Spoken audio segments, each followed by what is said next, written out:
Hi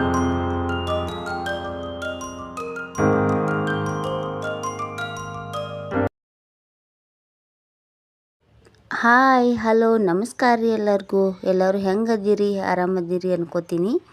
ಎಲ್ಲರಿಗೂ ಬಣ್ಣದ ಹಬ್ಬ ಹೋಳಿ ಹಬ್ಬದ ಶುಭಾಶಯಗಳು ರೀ. ಎಲ್ಲರಿಗೂ ಬರ್ರಿ, ಇವತ್ತು ಹಬ್ಬ ಐತಲ್ರಿ, ಅದಕ್ಕೆ ಹಬ್ಬದ ಅಡುಗೆ ಮಾಡಬೇಕು.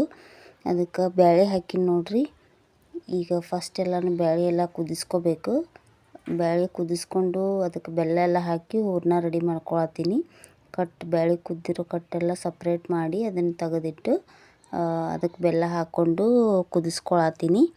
ಈಗ ಅದಕ್ಕೆ ಹೂರಣನ ರೆಡಿ ಮಾಡ್ಕೊಳ್ಬೇಕು. ಫಸ್ಟ್ ಹಿಟ್ಟು ನಾದ್ಬಿಟ್ರೆ ಅದು ಚಲೋತ್ತಿಗೆ ನೆನಿತೈತೆ ನೋಡ್ರಿ. ಅದಕ್ಕೆ ಇವತ್ತು ಹೋಳ್ಗೆ ಏನು ಮಾಡತ್ತಿಲ್ಲ, ಆದರೆ ಕಡುಬು ಮಾಡತ್ತಿದ್ದೆ. ಹೋಳ್ಗಿನೇ ತಿಂದು ಬೇಸರ ಆಗಿರ್ತದ, ಅದಕ್ಕೆ ಜಲ್ದಿನೂ ಆಗ್ಬಿಡ್ತೈತೆ. ಮಾಡೋಕ್ಕೂ ಭಾಳ ಈಸಿ ನೋಡ್ರಿ. ಇದು ಕಡುಬು ಕರ್ಗಡುಬು ಬತ್ತೀವಿ ನಮ್ಮ ಕಡೆ ಎಲ್ಲ. ಇದನ್ನು ಮಾಡತ್ತೀನಿ ಇವತ್ತು. ಅದಕ್ಕೆ ಹಿಟ್ಟು ನಾದ್ಕೋಬೇಕು.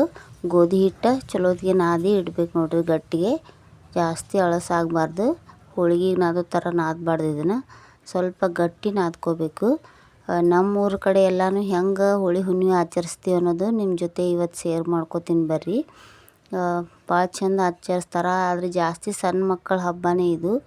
ಸಣ್ಣ ಮಕ್ಕಳೆಲ್ಲ ಕೂಡಿ ಮಾಡುವಂಥ ಹಬ್ಬ ನೋಡ್ರಿ ಇದು. ನಾವು ಬರೀ ಅಡುಗೆ ಮಾಡ್ಕೊಂಡು ತಿನ್ನೋದಷ್ಟೇ. ಈಗ ಎಲ್ಲ ಹೂರಣನೂ ಗಟ್ಟಿ ಆಯ್ತು ನೋಡ್ರಿ. ಗಟ್ಟಿ ಆಗಿದ್ದು ಹೂರಣನ ಸಣ್ಣಗೆ ಅರಿಬೇಕು ಸಾನ್ಗೆ ಒಳಗೆ. ಹೋಳಿಗೆಗೆ ಹೆಂಗೆ ಅರಿತೀವೋ ಹಾಗೆ ಚಲೋತ್ತಿಗೆ ಸಣ್ಣ ಆಗೋತನ ಅರೆದು ಅದನ್ನ ಸೈಡಿಗೆ ಎತ್ತಿಟ್ಕೊಂಡೆ. ಈಗ ಕಟ್ಟನ್ನು ಕುದಿಸ್ಕೊಂಡಿದ್ದು ಸೈಡಿಗೆ ಇಟ್ಕೊಂಡಿದ್ನಲ್ಲ, ಅದೆಲ್ಲ ನೀರನ್ನು ಇದು ಬಸಿದು ಆಮೇಲೆ ಅದಕ್ಕೆ ಸ್ವಲ್ಪ ಅರಿಶಿಣ ಪುಡಿ ಮತ್ತು ಉಪ್ಪು ಹಾಕಿ ಕುದಿಸ್ಕೋಬೇಕು ನೋಡ್ರಿ. ಇದು ಚಲೋತ್ತಿಗೆ ಚಲೋತ್ತಿಗೆ ಕುದಿಬೇಕು. ಚಲೋತ್ತಿಗೆ ಕುದ್ರೇ ಸಾರು ರುಚಿಯಾಗಿ ಬರೋದು ನೋಡ್ರಿ. ಕಟ್ಟಿನ ಸಾರು ಮಾಡೋ ರೆಸಿಪಿನ ಮೊದಲೇ ಶೇರ್ ಮಾಡ್ಕೊಂಡಿದ್ದೆ ಹಿಂದಿನ ವಿಡಿಯೋ ಒಳಗೆ. ಈಗ ಅದಕ್ಕೆ ಹಿಟ್ಟೆಲ್ಲ ನಾದ್ಕೊಂಡು ಇಟ್ಕೊಂಡಿದ್ನಲ್ಲ, ಅದನ್ನೆಲ್ಲನೂ ಚಲೋತ್ತಿಗೆ ನೆನೆದಿತ್ತು. ಹಿಟ್ಟೆಲ್ಲ ಸಾಫ್ಟಾಗಿತ್ತು. ಈಗ ಕಡುಬು ಮಾಡಬೇಕು. ಅದರ ಕಡುಬು ಮಾಡೋ ತನಕ ಸ್ವಲ್ಪ ಭಾಳ ಲೇಟ್ ಆಗ್ತದೆ. ಸಿಕ್ಕಾಪಟ್ಟೆ ಬಿಸಿಲು ಐತೆ ನೋಡ್ರಿ. ನಮ್ಮ ಉತ್ತರ ಕರ್ನಾಟಕದಂತೂ ಸಿಕ್ಕಾಪಟ್ಟೆ ಜಳ ಐತಿ. ಅದಕ್ಕೆ ಹಸಿವಂತರೂ ಆಗಿದ್ದಿಲ್ಲ. ಅದಕ್ಕೆ ಸ್ವಲ್ಪ ಒಂದು ಗ್ಲಾಸ್ ತಂಪು ಮಜ್ಜಿಗೆ ಮಾಡ್ಕೊಂಡು ಕುಡಿಬೇಕಂತ ಹೇಳಿ ಸ್ವಲ್ಪ ಬೆಳ್ಳುಳ್ಳಿ, ಕೊತ್ತಂಬರಿ, ಸ್ವಲ್ಪ ಉಪ್ಪು ಹಾಕಿ ಅದನ್ನು ಚಲೋತ್ತಿಗೆ ಮಿಕ್ಸ್ ಮಾಡಿ, ಕೊತ್ತಂಬರಿ, ಜೀರಿಗೆ, ಬೆಳ್ಳುಳ್ಳಿ ಎಲ್ಲ ಹಾಕಿ ಸಣ್ಣಗೆ ಜಜ್ಜಿ ಅದನ್ನು ಹಾಕಿ ಮಜ್ಜಿಗೆ ಚಲೋತ್ತಿಗೆ ಕಟ್ಟಿಬೇಕು ನೋಡ್ರಿ. ಕಟ್ಟಿದ್ರೆ ಭಾರಿ ಟೇಸ್ಟಿ ಇರ್ತದೆ ಮಸಾಲೆ ಮಜ್ಜಿಗೆ. ಅದಕ್ಕೆ ಒಂದೆರಡು ಐಸ್ ಕ್ಯೂಬ್ ಹಾಕ್ಕೊಂಡು ಫುಲ್ಲು ಕೋಲ್ಡಾಗಿ ಭಾರಿ ತಂಪು ಅನ್ನಿಸ್ತೈತೆ, ಹೊಟ್ಟೆಗೂ ತಂಪು ಅನ್ನಿಸ್ತೈತಿ. ಅದಕ್ಕೆ ಐಸ್ ಕ್ಯೂಬ್ ಹಾಕ್ಕೊಂಡು ಒಂದು ಗ್ಲಾಸ್ ಮಜ್ಜಿಗೆ ಕುಡಿದೆ ನೋಡ್ರಿ. ಮಜ್ಜಿಗೆ ಕುಡಿದು ಹೊಟ್ಟೆ ಎಲ್ಲ ತಂಪು ಮಾಡ್ಕೊಂಡು ಆದಮೇಲೆ ಇನ್ನು ಮ್ಯಾಗ ಮತ್ತು ಅಡುಗೆ ಮಾಡೋಕೆ ಸ್ಟಾರ್ಟ್ ಮಾಡಿ ನೋಡ್ರಿ. ಈಗ ಕಡುಬು ಮಾಡತ್ತೀನಿ. ಕಡುಬು ಮಾಡೋದೇನು ಭಾಳ ಈಸಿ, ಆದರೆ ಸ್ವಲ್ಪ ಲೇಟ್ ಆಗ್ತದೆ. ಲಟ್ಸೋದು ಮತ್ತು ತುಂಬೋದು ಎಲ್ಲನೂ ಲೇಟ್ ಆಗ್ತದೆ. ಅದಕ್ಕೆ ತೆಳಗೆ ಕುತ್ಕೊಂಡೇ ಮಾಡತ್ತಿದ್ದೆ ನೋಡ್ರಿ. ಎಲ್ಲ ಒಮ್ಮೆಲೇ ರೆಡಿ ಮಾಡ್ಕೊಂಡು ಆಮೇಲೆ ಎಣ್ಣೆ ಒಳಗೆ ಕರಿಯೋದಷ್ಟೇ. ಈಗ ಉದ್ದಕ್ಕೆ ಕರ್ಜಿಕಾಯಿ ಮಾಡ್ತೀವಲ್ಲ, ಅದೇ ಥರ ಎಲೆನ ಲಾಟಾಸ್ಕೊಂಡು ಅದ್ರೊಳಗಿದು ಹೂರಣ, ಬೇಳೆ ಹೂರಣ ಅರ್ದಿಟ್ಕೊಂಡಿದ್ವಲ್ಲ ಅದನ್ನು ಅದ್ರೊಳಗೆ ತುಂಬಿಬಿಟ್ಟು ಎಲ್ಲನೂ ಪೂರ್ತಿಯಾಗಿ ಚಲೋತ್ತಿಗೆ ಹಿಚ್ಚಿಕ್ಬೇಕು ನೋಡ್ರಿ. ಹಿಚಿಕ್ಕಿ ಇದನ್ನು ಪ್ಯಾಕ್ ಮಾಡ್ಕೋಬೇಕು. ಅದು ಎಣ್ಣೆ ಒಳಗೆ ಕರಿಯುವಾಗ ಅದು ಓಪನ್ ಆಗದಿರೋ ಹಂಗೆ ಚಲೋತ್ತಿಗೆ ಹಿಚ್ಚಿಕ್ಬಿಟ್ಟು ಈ ಥರ ಮಾಡೋದು ನೋಡ್ರಿ. ಈ ಥರ ಮಾಡಿಬಿಟ್ರೆ ಅದು ಎಣ್ಣೆ ಒಳಗೆ ಬಿಟ್ಕೊಳ್ಳಲ್ಲ ಹೂರಣ ಎಲ್ಲ.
ಥರ ಎಲ್ಲ ಕಡುಬು ಮಾಡಿ ಇಟ್ಕೊಳ್ಳೋದು ನೋಡ್ರಿ. ಒಮ್ಮೆಲೆ ರೆಡಿ ಮಾಡ್ಕೊಂಡು ಈಗ ಎಣ್ಣೆ ಎಲ್ಲನೂ ಚಲೋತ್ತಿಗೆ ಕಾಯಿಸಿ ಒಂದು ಕಡಾಯಿ ಒಳಗೆ ಎಣ್ಣೆ ಹಾಕಿ ಇಟ್ಟಿನಿ, ಕಾಯ್ದೈತಿ.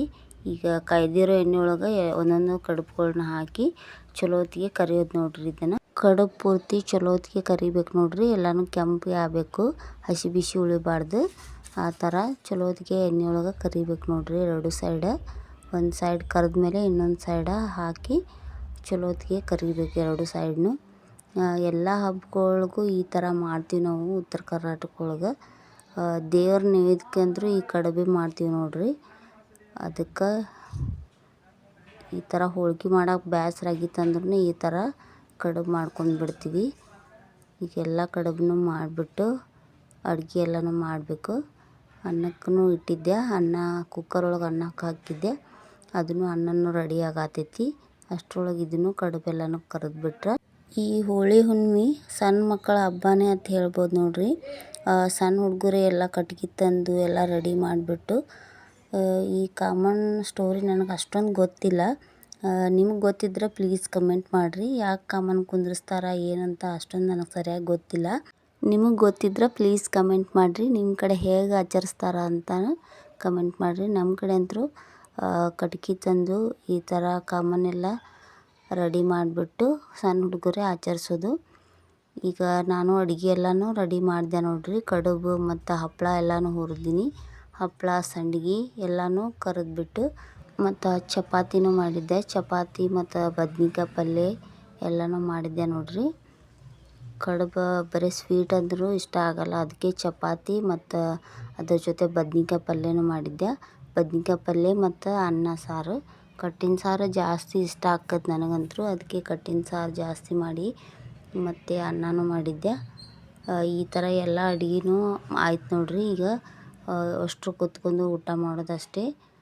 ಜಲ್ದಿನೇ ಆಯಿತು. ಹಬ್ಬದ ಅಡುಗೆ ಎಲ್ಲನೂ ಮಾಡಿದ್ದು ಆಯಿತು. ಸಂಜೆ 6:30 7 ಗಂಟೆ ಆಗಿತ್ತು. ಎಲ್ಲ ರೆಡಿ ಮಾಡಿ ದೇವ್ರ ಮುಂದೆ ಸ್ವಲ್ಪ ದೀಪ ಎಲ್ಲನೂ ಹಚ್ಚಿಬಿಟ್ಟು ಇನ್ನೇನು ಊಟ ಎಲ್ಲ ಮಾಡಬೇಕು. ಎಲ್ಲರೂ ಬಂದಮೇಲೆ ಊಟ ಮಾಡ್ತೀವಿ. ಈ ಥರ ಎಲ್ಲ ಅಡುಗೆನೂ ಇವತ್ತು ಮಾಡಿದ್ವಿ ನೋಡ್ರಿ. ಈ ಥರ ಎಲ್ಲ ಅಡುಗೆನೂ ರೆಡಿ ಮಾಡಿದ್ವಿ ನೋಡ್ರಿ. ಇನ್ನೇನು ಊಟ ಮಾಡಬೇಕು.